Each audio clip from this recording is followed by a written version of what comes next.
Welcome to episode 513 of the Brainy Business, Understanding the Psychology of Why People Buy. In today's episode, I'm excited to introduce you to Wes Adams and Tamara Miles, co-authors of Meaningful Work. Ready? Let's get started. You are listening to the Brainy Business Podcast, where we dig into the psychology of why people buy and help you incorporate behavioral economics into your business, making it more brain-friendly. Now here's your host, Melina Palmer. Hello, everyone. My name is Melina Palmer, and I want to welcome you to the Brainy Business Podcast. While our workplaces are changing more rapidly than ever before, one thing remains constant: the value of meaningful work. But what makes work meaningful? Should this rest solely on the employees to find their own meaning, or is it important for the leaders and organization as a whole to make that connection to meaningful work possible? According to my guests today, one study estimates an annual gain of nearly $10,000 for each employee who finds their work meaningful. And as you will hear in the conversation, many of the ways to increase these feelings of meaning aren't expensive. So it's a win-win-win for companies, employees, and leaders alike. Now, let me tell you a little bit about today's guests. First, we have Wes Adams. He is the CEO of SV Consulting Group. He partners with Fortune 500s and scaling companies to develop high-impact leaders and design operating structures that support high-performing teams. He is also a positive psychology researcher at the University of Pennsylvania, where he studies the leadership practices and organizational structures that help employees thrive. Next, we have Tamara Miles, who is a speaker, author, professor, and entrepreneur specializing in the science of human flourishing at work. She helps leaders and organizations like Microsoft, KPMG, and MassMutual unlock the power of meaningful work to drive peak performance, innovation, and resilience. As a faculty member at Boston College and a researcher and instructor at the University of Pennsylvania, Tamara's work challenges assumptions about work, showing that when leaders make work meaningful, they create thriving teams and lasting impact. And of course, today we are going to be discussing their new book, which they co-authored, called Meaningful Work. Really quickly, before we jump into the conversation, I want to be sure you know there are links in the show notes for my top related past episodes and books, ways to get in touch with Wes, Tamara, myself, and more. It's all within the app you're listening to and at thebrainybusiness.com/513. Now let's jump right in. Wes, Tamara, welcome to the Brainy Business Podcast. Thank you so much for having us. We're delighted to be here. Thanks for having us. Yay. Well, I am so delighted to have you as well. Love talking about work, especially not mundane, hating it work, right? That's the dream, I would say. Before we get into the book, though, for everyone who doesn't yet know you, can you each share a little bit about yourselves and the work that you do? Sure. I'll start. I am a professor at Boston College. I teach in the Master of in the Master of Science in Leadership. And then at UPenn, I'm an instructor in the Master of Applied Positive Psychology. And then I do a lot of speaking and training and leadership development work with organizations. Tamara teaches so many places, she can't remember. Get it all mixed up. I have a company called SV Consulting Group, and I do primarily leadership development and organizational design work with a range of companies. And I'm also a researcher at the Positive Psychology Center at University of Pennsylvania with Tamara. And together, we're the co-authors of Meaningful Work, How to Ignite Passion and Performance in Every Employee. Well, that's fantastic. Love all of what you are doing. What got you interested in meaningful work as a concept and like enough to say, there's a book here. Let's write this book. Let's sit down and do that. For me, most of my career was, I was involved in launching and growing companies. And the part that I really enjoyed about that the most was the team building piece of it. How do you bring together people who are really good at what they do and help them be successful together and keep them going in the long term through challenge and adversity in a way that allows them to succeed? And, a good portion of my work in the latter half of my career was in social enterprise. And when I first started working in that space, I just assumed because they were mission-driven organizations and had a strong purpose, they would naturally be great places to work because of that. And I found that that wasn't always the case. In fact, some of them were not great places to work because of toxic cultures or other things going on. And so I became really interested in organizational psychology and understanding what are these elements? Can we deconstruct what it takes to make a high performing team where people show up and are excited to be there and contributing? And so that's what led me to grad school at Penn in the positive psychology program, where Tamara and I met with the intention of figuring that out and understanding what is it that gets us excited and makes work meaningful for us.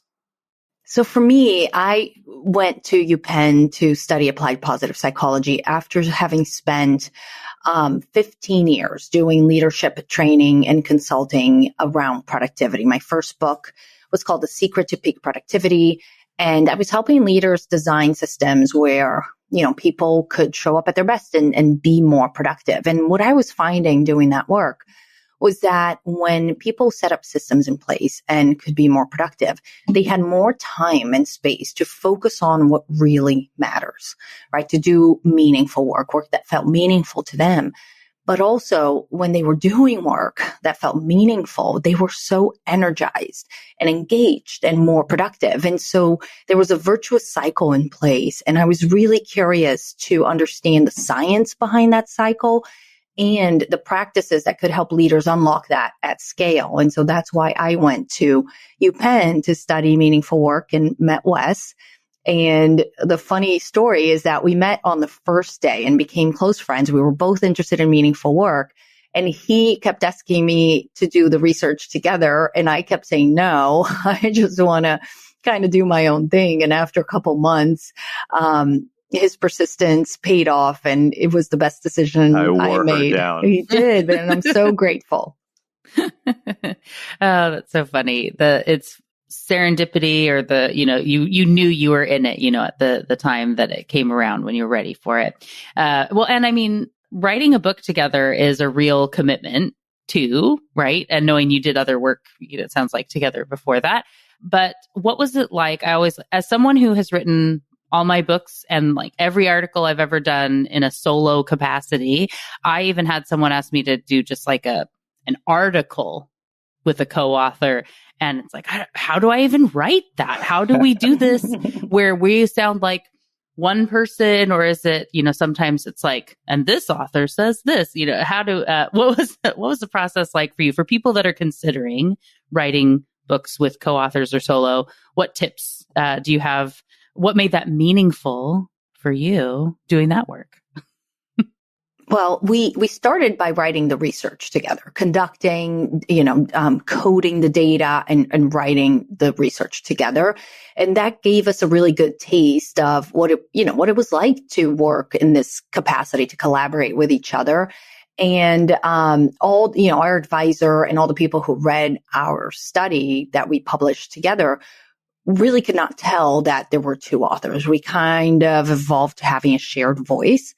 And the process of doing it together was really pleasant and meaningful when it worked out well for both of us. And so when the idea came to write the book, as we continued the research, we've been doing this research for over 5 years now, and we were publishing more results and other papers. And there was a lot of interest in this concept and this idea of meaningful work, especially because we were looking at the leadership behaviors that make work meaningful. And so we decided, let's write a book. And so it was an evolution. And I think that it was net positive in all ways because we were used to working together. And so I would say for tips for people who are considering writing, I think being very open to feedback, having a growth mindset, and understanding that, the shared goal is for both of you to have a product that you're both proud of. I think that's table stakes. I think you have to be really open to receiving feedback from the other person. And then really not having a ton of, I guess, not pride, but like being open to saying, you know what? Yeah, let's take that story you wrote in that chapter and throw in this chapter that I'm writing, because that works better here. And like Wes was so good about that, giving up stories that he had labored over and being like, I think that fits better in this chapter. And be like, really? That's such a good story. Like, you should keep that. So I think that selflessness in a way. And Wes, what would you add? I would agree with all of those things. I think it's always challenging. I mean, when you're creating something together, you're investing so much of yourself into it, and that can be really hard to share with someone and to then get feedback. And so I think, we did a really great job of doing that with each other. I think for me, there was a period at the beginning where I didn't want to ask for help, or I didn't want to share something until I felt it was perfect, and that really I got in my own way there, like once I was able to share an earlier draft with Tamara, and once I was able to recognize that actually it was going to be better if I was vulnerable about it, and like we had an open conversation when I was struggling, that really made a big difference for me. And yeah, I mean, it's a really, as a really challenging process to write a book, and I think having someone to do it with and go through that process with really helped me get through it. I think it's actually a big, we'll talk a little bit about the 3 sources of meaning: community, contribution, and challenge. But that community piece of it, which is this feeling that you can show up authentically, that you belong in your organization or your group, that you can bring your full self and your full ideas to the table. That was a huge part of this process. I mean, we were a community of 2, I guess, but, just having, someone who I really connected with authentically, and not just a transactional writing partner, I think was really allowed this work to become much better.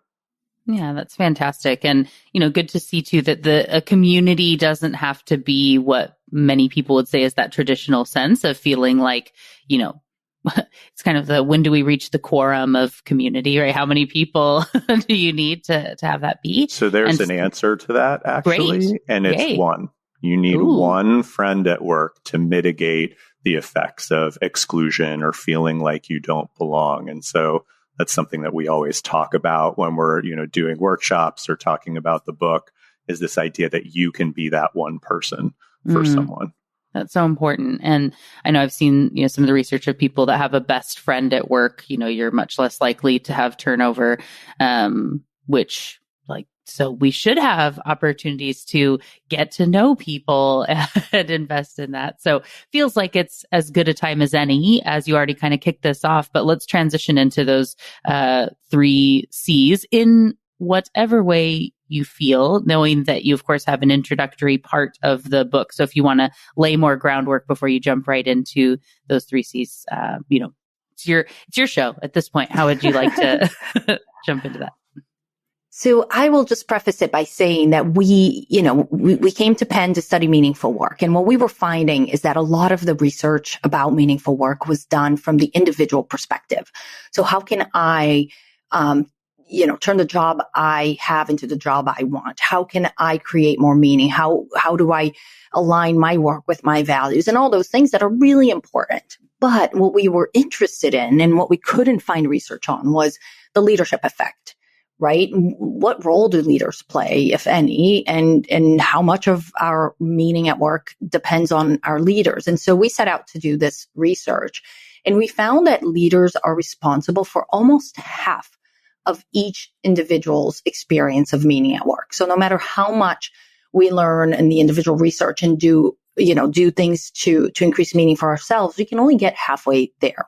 And so our research was the first one that looked at the leadership effect and the specific behaviors. And we found that meaning at work comes from 3 main sources. And those are the 3 C's. So community, contribution, and challenge. And community, like Wes said, is the belief that you belong and can show up authentically. It's the belief that I matter. to the community.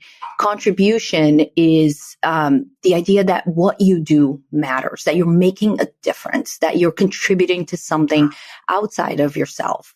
And challenge is the idea that you are learning and growing, the belief that your work is contributing to your own personal development and helping you reach your full potential, that leaders at the organization believe in you and give you these opportunities to grow and stretch. And so what we found is that all three of the C's are important. Each one is necessary, but not sufficient. In Wes's experience, for example, when he was talking about nonprofit, right? Contribution was high. He was working mission-driven organizations, but maybe one of the other C's, let's say challenge, was at 0. And they have a multiplier effect. So if one of the C's is at 0, it doesn't work. They all have to be present, even if not at the same level. I would add a couple of things to that I know that your audience is, we can nerd out a little bit, which I'm very excited about. And so, a couple of the things that we found in the research, one, I think initially there's this idea that the idea of meaningful work was just for people that work at nonprofits or people that work in healthcare or other helping professions. And we found that's not the case at all. Moments of meaning can happen in any job every day, especially with the guidance of a great leader. We studied thousands of people across 25 different industries, and these 3 C's hold across all of those, also across generations, across other demographic data. And whether you're working remote, whether you're working in person, these are very powerful motivators. And meaning is actually the upstream factor that drives all of the outcomes that we want. So we're very focused as individuals on well-being, on job satisfaction, those sorts of things. And as leaders, we want productivity, performance, innovation. We are focused on bottom line revenue. And the research shows that these are all outcomes of the belief that your work is meaningful, because when you believe your work is meaningful, you're driven to perform, you unlock your full potential and your full capabilities. And so, it's sort of a win-win. And so focusing on these upstream factors, these moments of meaningful work drives all of those things that we want. That's great to hear. And I know, of course, in the, subhead of the book that it's, igniting passion for every employee, right? And that purpose, right? And so I'm guessing that sometimes, people might say like, well, it can't really be everyone, right? Like there are some jobs that you will just never find meaning in. And there may be some people that are just the, negative Nelly, they're never going to find meaning because that's how they are, right? What do we say to those people to help make the case? So I'll start with the first part about some jobs, right? Some jobs just can't be meaningful. And like Wes said, we interviewed thousands of people in 25 different industries, and we found that when these 3 C's are present, when people feel a sense of community, when they know how their work impacts something outside themselves, and when they feel like their work helps them reach their full potential, helps them learn, grow, use their strengths, there's meaning to be found. And I'll give you an example of my hairdresser. Throughout the study, I was chatting her up about meaningful work and what I was studying and what it meant. And, at one point she paused and looked at me in the mirror and was like, Tamara, I don't see myself as a hairstylist. I see myself as a day maker. And I was kind of fascinated and asked her what she meant. And that's when she told me the story about David Wagner, who was an early owner of the salon where she trained. And one day, a longtime client had come in to see David for a haircut and color. And during the appointment, they connected. She laughed at his jokes. He gave her a hug goodbye. And a few days later, David received a heartbreaking letter from that client. In that letter, she revealed that she had planned on taking her own life that day. And the only reason she made the appointment and came in was to have her hair styled for the funeral. But something changed during that hour that she spent with David, and the connection that she experienced with him gave her just enough hope to check herself into a hospital instead. And, of course, David was completely shaken and really realized that every interaction is an opportunity to create meaning if we choose to do so. And so that was the day that he created the Daymaker movement. And now he teaches hairstylists everywhere that they're not just doing hair, they're creating moments that matter. So Brienne learned this philosophy years ago when she was starting, and she really brings that every day to every appointment, right? And maybe you think hairstyling is not a profession where people might find deep meaning in their work, but yet here we are with a whole group, thousands of hairstylists that have been trained in this mindset, this Daymaker mindset, and they're out there finding true meaning in their work and then creating meaning for us, their customers. And so I think and there's stories about janitors and hospital workers, a lot of people that have professions that you might not think of as deeply meaningful, but are, that can be, when we have these three sources of meaning. And then I think the second part of your question, I'll let Wes answer about if the person just has like a very negative mindset. Yeah, I'll say, your job doesn't have to be your life's calling for your work to feel worthwhile. It doesn't have to be your forever job. It doesn't have to be the thing you always wanted to do for you to have moments of meaning. You could be in college, you could be, getting a job to pay the bills because, you have to make some extra money or whatever, but there's still opportunity to find meaning in that job. It doesn't have to be the most meaningful thing that you do. If you are coming into it with the idea that it's not going to be meaningful and you're not open to that, then you're really depriving yourself of the opportunity to do that. You're getting in your own way. And I think, a great leader can also help make that connection for you, even if it's not the job you want to keep forever. Great points for sure. And with that too, I think that kind of leans into where someone may feel like it has to be meaningful, 100% of the time. And if I don't feel like it's this like sunshine rainbow world every single day, all the time, then it's not the right thing. I haven't found it yet.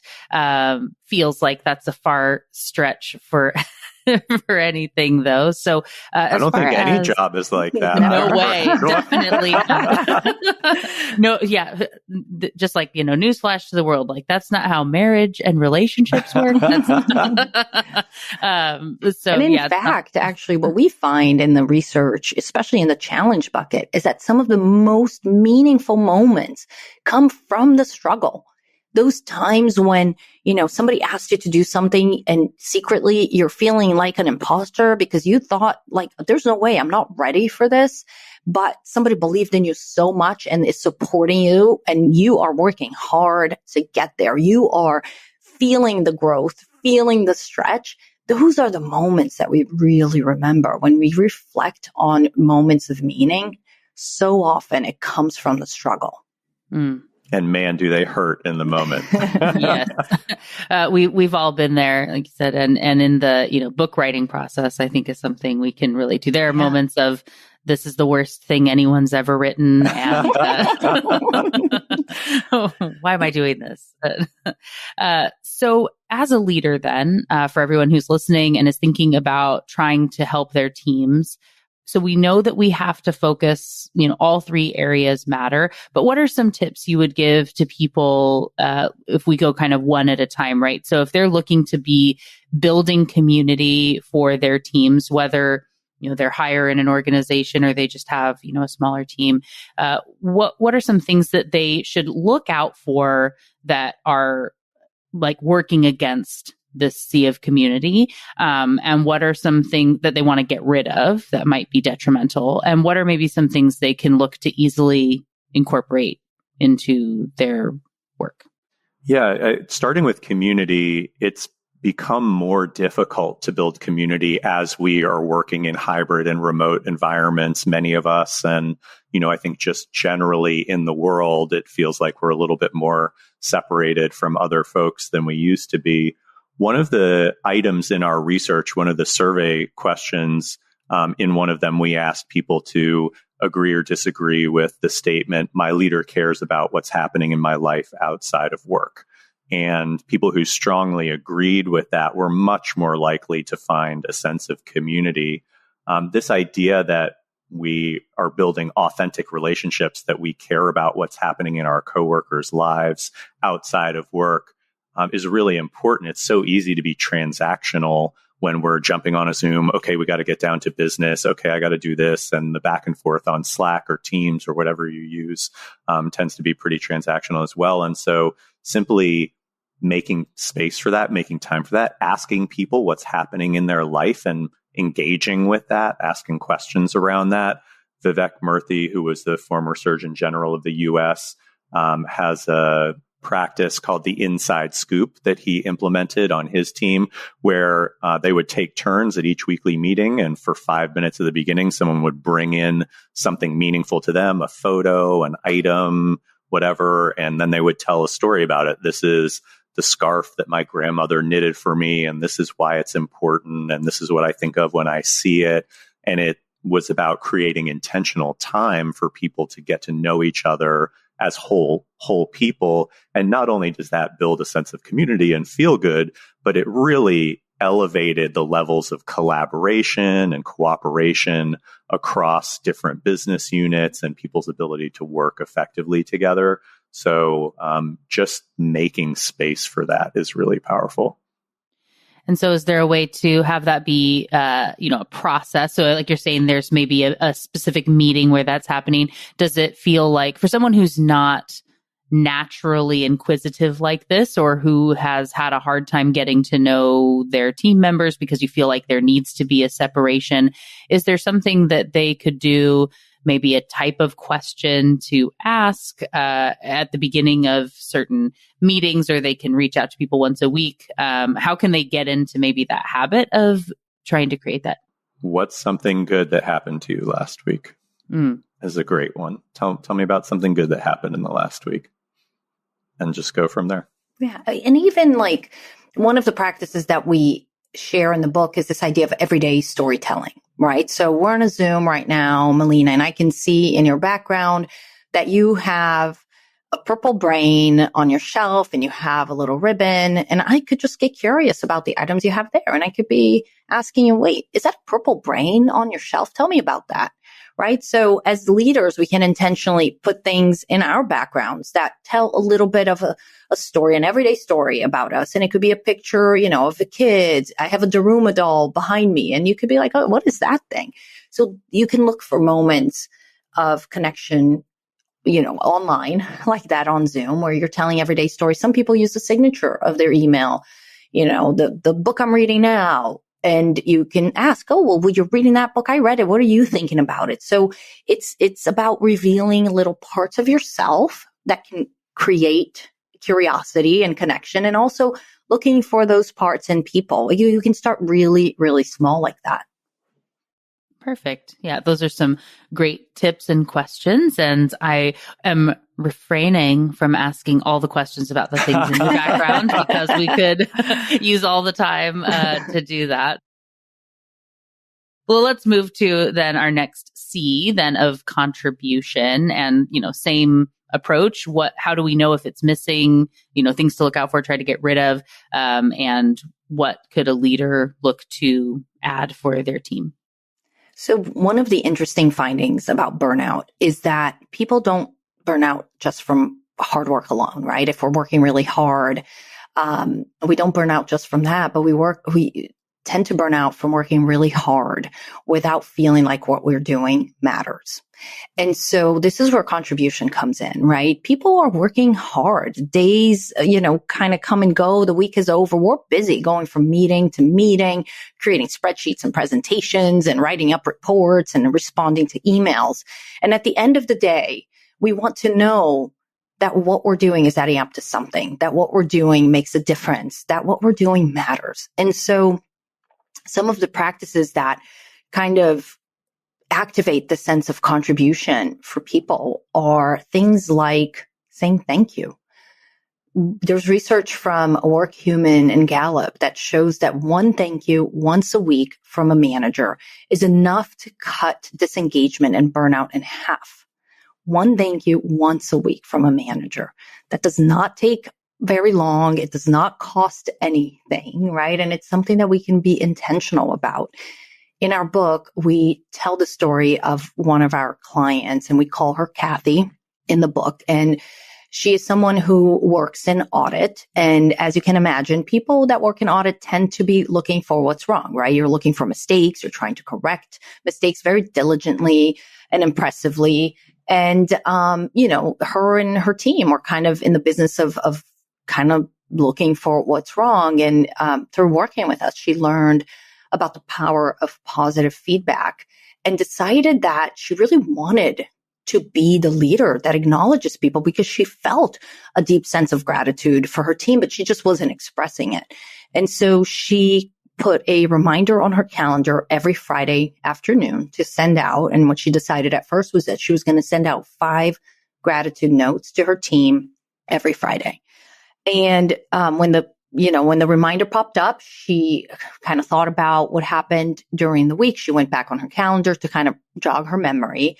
And she wrote 5 gratitude notes. And one thing to note that becomes more meaningful is if the note is specific, it's tied to something that they did, and it's timely, right? So she would say something like, "Thank you so much for writing up that report so diligently. I loved how you showed creativity by bringing in the customer personas into the report. It's something we haven't done before, but it really energized the meeting with the client." I totally made this up. I don't even know if they do any of that in audit. Probably not. But, a note like that, specific, short, sweet, and she sent it out. And it felt good to her when she sent it out, but it also felt good to the people who received it. And, she went home and she just expected it to be something that would feel good to everyone and people would feel seen, noticed, recognized. What she didn't expect was for this behavior to become contagious in her team. People who received the gratitude notes were so touched. They not only emailed her to thank her for thanking them, but they also started emailing their teams and their colleagues and her. And it just created this like viral gratitude sentiment within her team. And what happens when people feel grateful and express gratitude, it strengthens connection, which strengthens collaboration, right? The sense of community and meaning. And it was just something that really transformed how her team works together. I love that story and how you can, one person really can make a difference. And, let's do that in a positive way, please, world. Let's, everybody please start having a, Thankful Thursday and just send nice notes into the world. That'd be great if we could get that train moving. An early job in my career, one of the things that we had that kind of set a stage for me, I was working at an advertising agency, and every Monday morning, the first thing we had was a meeting that was called Bucks and Quarters. And it was a small agency, 12 people, give or take, over the, time I was there. But you'd go around the room and each person shared would say something that happened to them over the weekend. Like in this, what's a good thing that happened over your weekend? And you go down the line and everybody shares their story. And then after you do all of that, then everybody gets to nominate someone. So the best story of the weekend gets a quarter. There's a quarter that the owner of the agency would bring in, that someone would win the quarter, that the team would vote who gets it. And then also the bucks were for someone who you were really appreciative of the week before, someone who did something for you. You would share what a great thing they did and give them $1. Right. And that you would have your, dollars you'd bring to the meeting to give out. And sometimes it was just one. And sometimes someone's like, well, I've got $1 for Melina because she did this. And someone says, well, I've got $1 for Jackie because she did that. And you get to give out the bucks. And so everybody kind of had their stack of dollars that kind of hung out that you could give at the weekly meeting that they just moved their way around. But that was also really good because you saved a lot of time of people doing their water cooler talk going from desk to desk and hearing and telling the same stories, that it all happened in one meeting at the beginning of the week. So it was efficient and valuable. I love that story.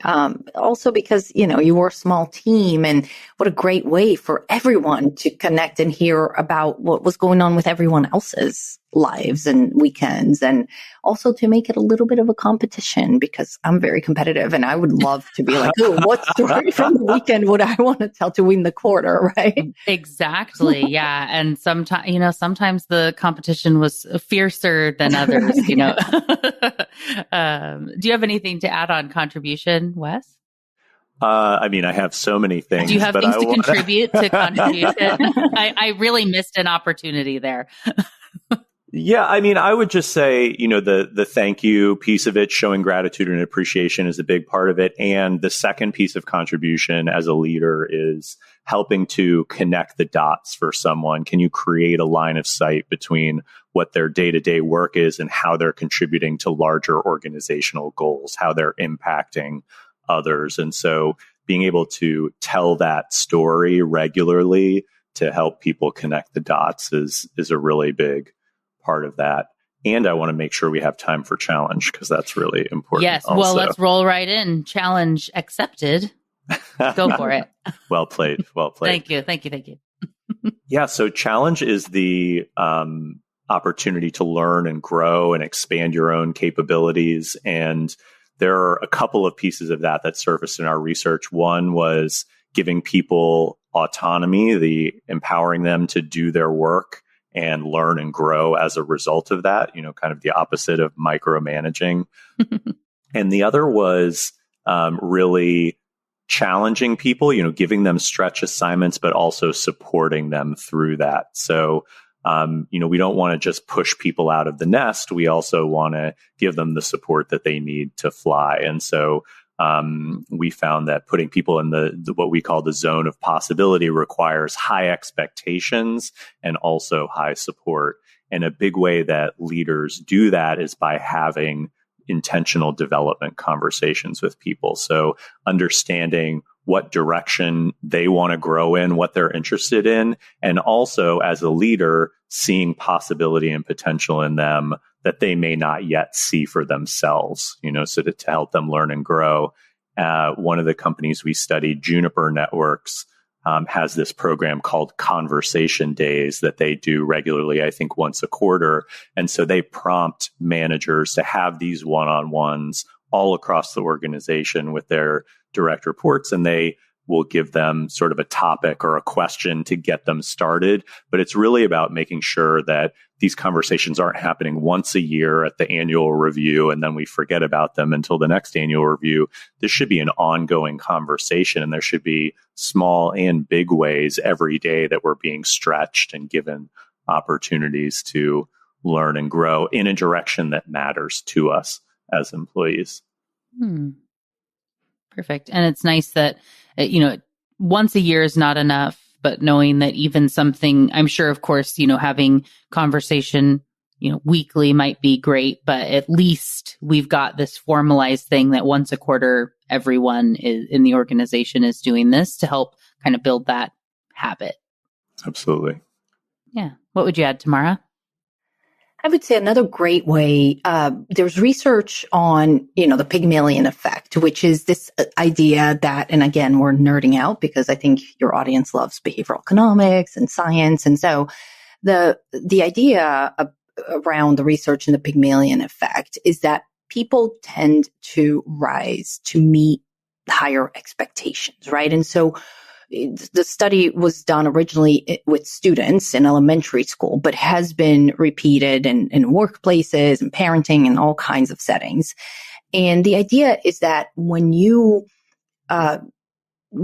expect more from people, they tend to perform at a higher level because you have higher expectations. And so if we want to bring that to the workplace to help people get into that zone of possibility, one simple way to do that is to tell people, if we combine the Pygmalion effect research with research on the magical feedback, you can say things to people like, I want to give you this assignment because I I have high expectations of you and I know that you can meet them. How can I support you? Right? Because you don't want to throw people in what we call the zone of anxiety, where you're like, high expectations, go. And then the person's freaking out because they have no idea where to start. So the idea is to let people know that you see potential in them, that you have high expectations of them, that you believe in their capacity to perform, and, ask them, how can I support you? Who do you need to meet with? What resources do you need? That is such a great way to unlock potential in people. Most organizations today have a pool of only 5 to 10% of people that they considered high potential employees. And I guess the question I wonder is, what if everyone was high potential? How can we unlock that in people? Yeah. It's like, with the research with teachers, if they were told a student was they are such a high performer, they're a star, they're amazing, and others that they were told, ooh, watch out for that kid, and how it impacted the grades of those children over the year, even though there was nothing different about them. Right. They were randomly assigned. And Right. Some of them, they even said, these kids are future high potentials. Like, they just haven't demonstrated their high academic capacity yet, but they are going to spurt. Like, they're coming, they're bloomers. They're going to bloom soon. So it's crazy. And then, that changed how the teachers interacted with them at a subconscious level. Right? Whether it was giving them more attention, giving them harder assignments, giving them more time, because they knew that they could get there. What I really like about that piece too, what's so interesting in that, like, this person is a future high potential, like they're ready to bloom, showing how that actually has a challenge contribution impact for the teacher in that case, right? So like, I can step up and be the one to help this child to reach their potential, which is like the reason I got into this type of a job in the first place. Like, they can feel meaning in helping to nurture that student in that case. And I think, to the point you were making there, Tamara, like for a leader with a team member, if you're going to assign somebody that's maybe been difficult or whatever else or anything, right, to say, hey, really, like, think you are an amazing leader for this person because I feel they were hired for a reason. They've got potential. We know it's there. It hasn't really shown through yet, but we believe, like, you're so amazing that you can help to bring them out of that shell, like nurture them along. That helps, like, spread the meaning around. I love that. This is a huge, I think, when we're giving out assignments, many of us, myself included, are guilty of always giving them to the person who we know is going to do them really well, right? Because we're in a hurry. We're like, oh, I need this done. I need it done next week, and I need it to be really great. And so I'm going to give it to Tamara because she always delivers on time, right?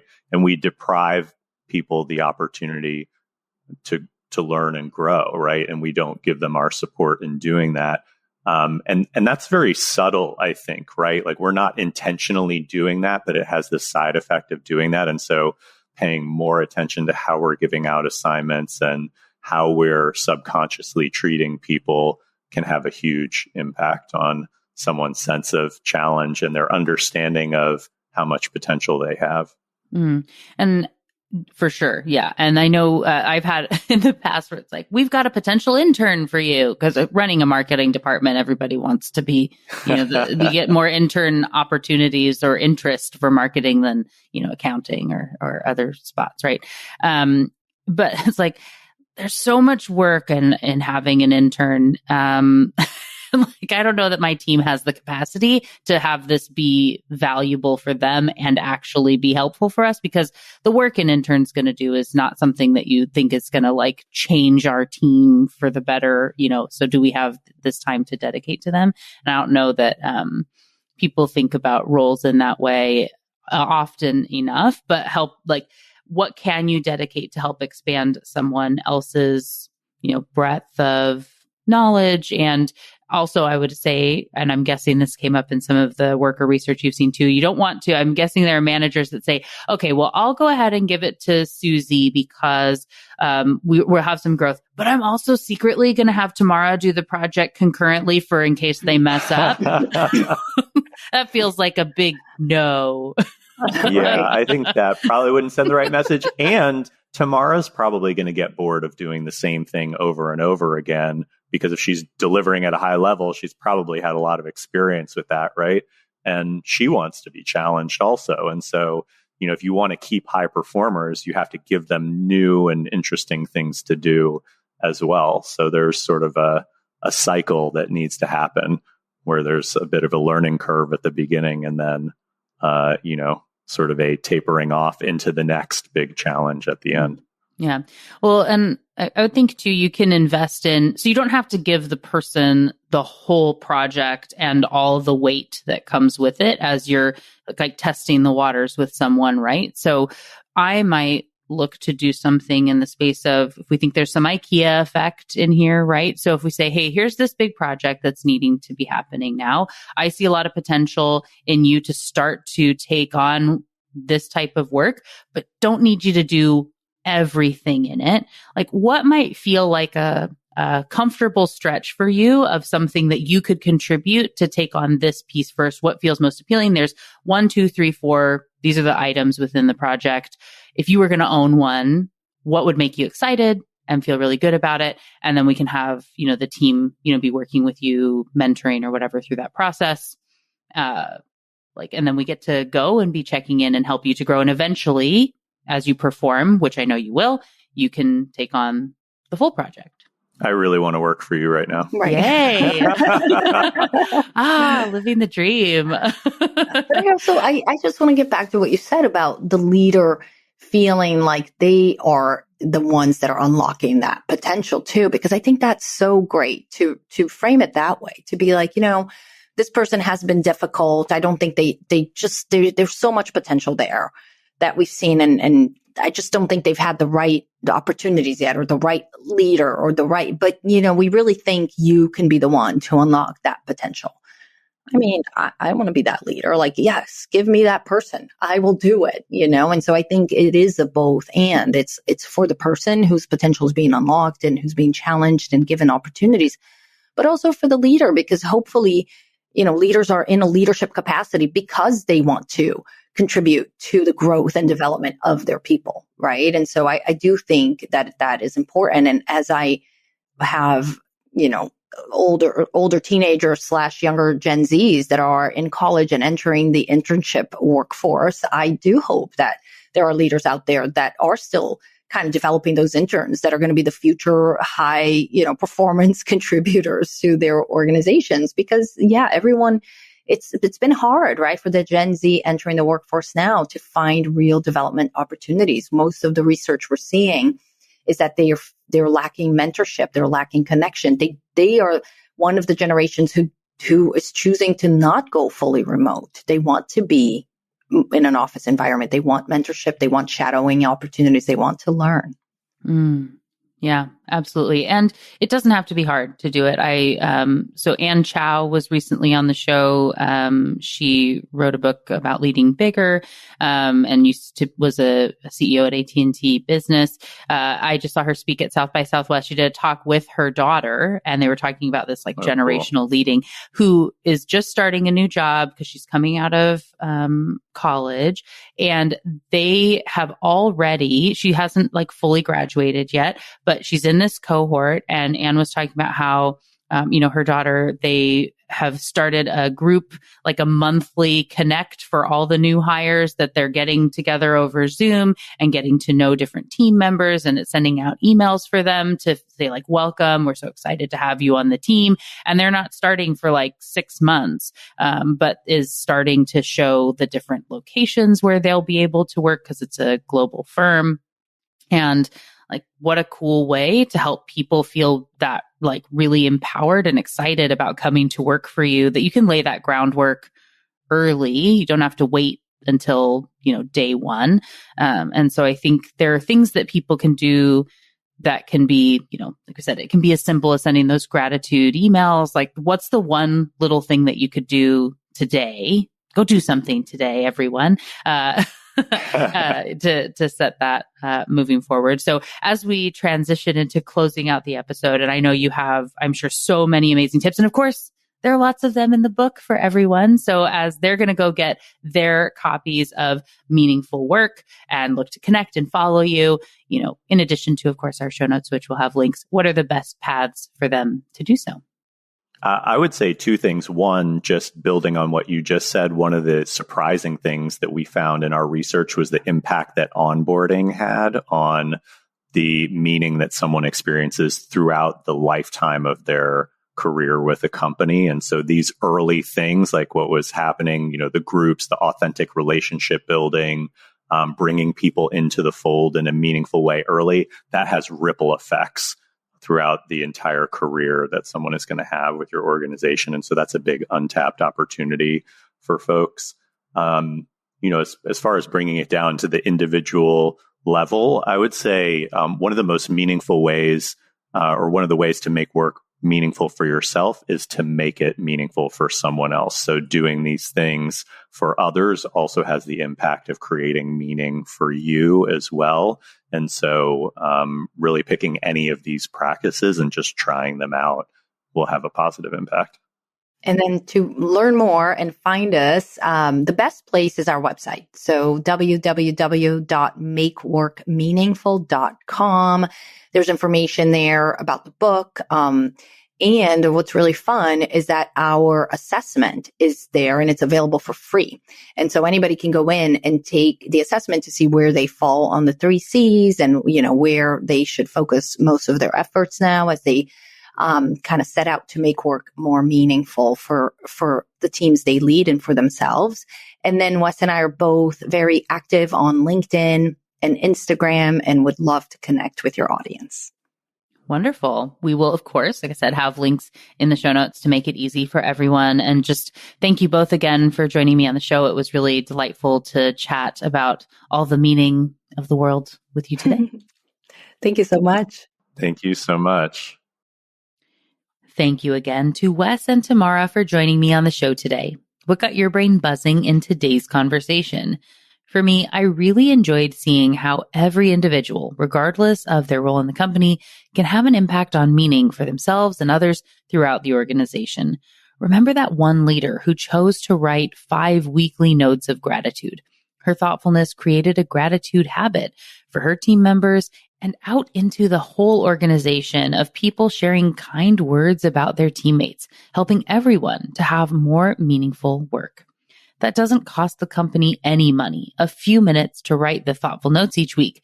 But when you see that gain of $10,000 per employee each year, not to mention how much easier people work together and other efficiencies that I'm sure were gained in that process when you have that additional trust, it's so worth it. And you don't need a formal program to get started. If you want to see change, try your own experiment to see if you have the same impact. You can, of course, try something from any of the 3 C's of meaning, which, as a reminder, are community, contribution, and challenge. How can you foster a sense of community in your organization? Remember, a community can be just one person. How can you help one person to feel like they have someone who gets them at work? How can you honor those contributions of others? Give people an opportunity to contribute more and thank them for what they've done, like in those simple notes of gratitude, perhaps. And lastly, how can you challenge others in a way that is a stretch that doesn't cause anxiety? Maybe leveraging that IKEA effect, as I mentioned in the episode. And I do have a whole episode about that. If you aren't familiar or want to brush up on the topic, you can visit thebrainybusiness.com/podcast and search for it to learn more about that or any other concept or guest from the show. We have search functionality now. We launched it in 2025. Super exciting and really fun and easy to use. So what about you? What are you going to try first? And if you've already tried something, how did it go? Come share it with us on social media. You'll find me as The Brainy Biz pretty much everywhere and as Melina Palmer on LinkedIn. There are links in the show notes to make it easy, as well as links for my top related past episodes and books, including Meaningful Work, ways to get in touch with Wes, Tamara, and myself, and more. It's all waiting for you in the app you're listening to and at thebrainybusiness.com/513. And thank you again to Wes Adams and Tamara Miles for joining me on the show today. It was a delight to chat with and learn from you. Join me Tuesday for another brainy episode of the Brainy Business Podcast. It's going to be a lot of fun. You don't want to miss it. Until then, thanks again for listening and learning with me. And remember to be thoughtful. Thank you for listening to the Brainy Business Podcast. Melina offers virtual strategy sessions, workshops, and other services to help businesses be more brain-friendly. For more free resources, visit thebrainybusiness.com.